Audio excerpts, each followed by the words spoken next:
దేవునికి బిడ్డలారా, లోకం జయించిన వాడు ఒకడు ఉన్నాడు, ఆయన ప్రభు అనే యేసుక్రీస్తు. లోకమును, పాపమును, శాపమును అన్ని జయించిన జయశీలుడు.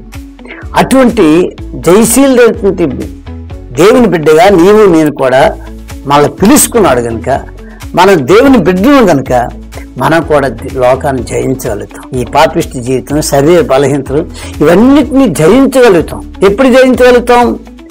దేవుడితో నీతో దేవుడు నడిచినప్పుడు లోకాన్ని ఎదిరించి సాధించి జయ జీవితాన్ని పొందుతాం. ఎందుకంటే ప్రియ ప్రేక్షకులారా, ఈ రాత్రికాల సమయాన్ని మీ చేతులు ఎత్తి దండ పెట్టేది ఏంటంటే, నా దేవుడి పరిశుద్ధుడు.